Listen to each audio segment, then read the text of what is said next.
Shopbiz। नमस्कार दोस्तों, मेरा नाम है गुंजन और आज के इस वीडियो में मैं आपको बताऊंगी कि कैसे आप खुद का फर्नीचर बिजनेस शुरू कर सकते हैं। साथ ही आखिर मार्केट में फर्नीचर बिजनेस स्टार्ट करने की जरूरत क्यों है, तो चलिए जानते हैं।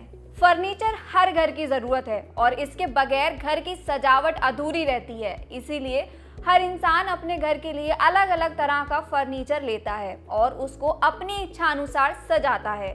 हर घर, ऑफिस और अपार्टमेंट वगैरह में अलग अलग तरह के फर्नीचर की आवश्यकता होती है। ऐसे में अगर कोई फर्नीचर का व्यवसाय शुरू करना चाहे तो यह एक बहुत ही अच्छा मुनाफा देने वाला बिजनेस है, क्योंकि इस क्षेत्र में हर दिन फर्नीचर की मांग काफी अधिक बढ़ती जा रही है। लेकिन फर्नीचर बिजनेस भी कई प्रकार के होते हैं, तो अगर आप भी फर्नीचर बिजनेस शुरू करने का सोच रहे हैं तो देर किस बात की है। इस वीडियो को बिना स्किप किए देखें और अपने अनुसार फर्नीचर बिजनेस का चुनाव शुरू करें। इस बिजनेस में सबसे पहला नाम आता है स्टील फर्नीचर बिजनेस का। आपको बता दें कि कम पैसों में स्टील का बिजनेस आपके लिए काफी ज्यादा फायदेमंद हो सकता है।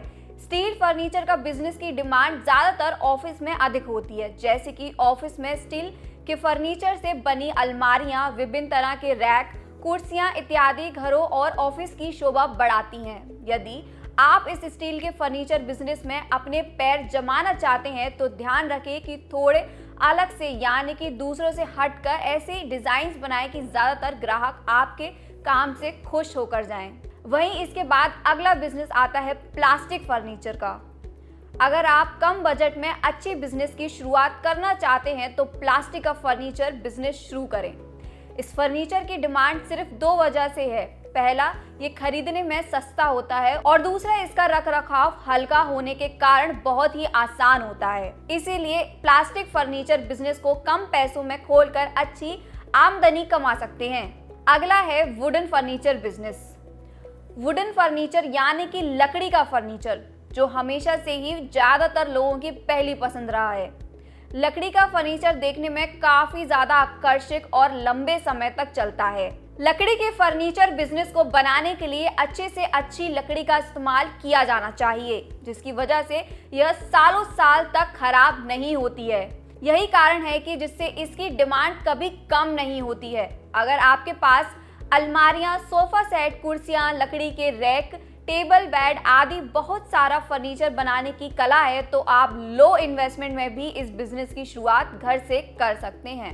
वहीं बैम्बू आर्टिजन यानी कि बांस का फर्नीचर भी डेकोरेशन के लिए काफी अच्छा होता है, जिसके कारण इसकी डिमांड मार्केट में बहुत ज्यादा बढ़ती जा रही है। इस फर्नीचर की सबसे खूबसूरत बात यह है कि यह खूबसूरत होने के साथ साथ वजन में भी काफी ज्यादा हल्का होता है। इसीलिए आप चाहें तो इस तरह के फर्नीचर का बिजनेस शुरू कर सकते हैं, जिसमें आप सोफा सेट, कुर्सियां, मेज इत्यादि जैसी बहुत सारी चीजें ग्राहक को बनाकर दे सकते हैं।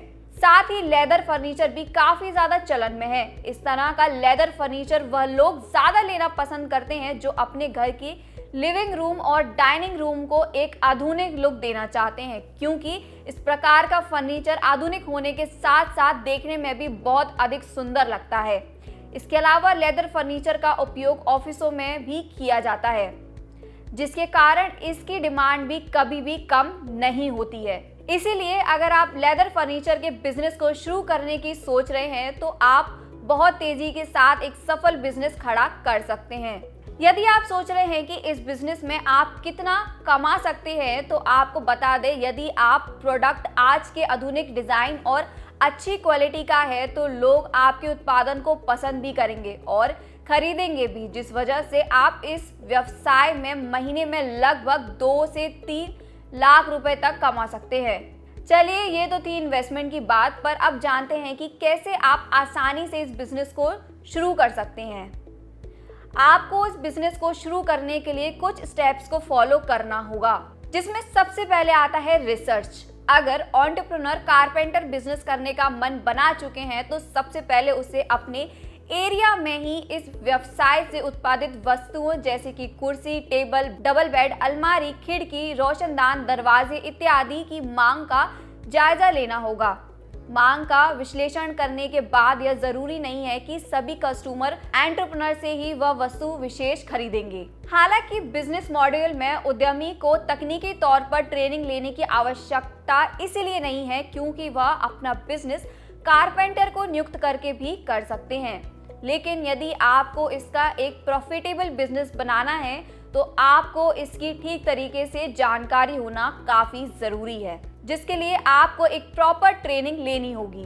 वर्तमान में इंडिया में बिजनेस को इजी बनाने के लिए भारत सरकार ने अनेक कदम जैसे कि स्टार्टअप इंडिया इत्यादि उठाए हैं, जिसमें एंटरप्रेन्योर को विभिन्न प्रकार से प्रोत्साहित किया जाने का प्रावधान है। लेकिन इन सभी का लाभ लेने के लिए एंटरप्रेन्योर का बिजनेस विभिन्न क्षेत्र में किसी एक में रजिस्टर होना चाहिए। इसके अलावा एंटरप्रेन्योर को चाहिए कि वह टैक्स रजिस्ट्रेशन भी कराए, क्योंकि बिना टैक्स रजिस्ट्रेशन के कॉर्पोरेट इत्यादि के साथ बिजनेस करना संभव नहीं है।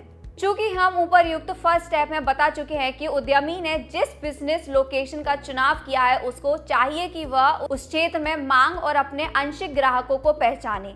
स्मॉल स्केल पर कारपेंटरी बिजनेस करने के लिए एंड यूजर्स को ध्यान में रखना बेहद जरूरी है। तो अब वक्त आ गया है कि एंटरप्रेन्योर सही दाम में और सही तरीके से काम करने वाले कारपेंटर को नियुक्त करे, जो उनकी कारपेंटर संबंधित जरूरतों को पूरा कर सके।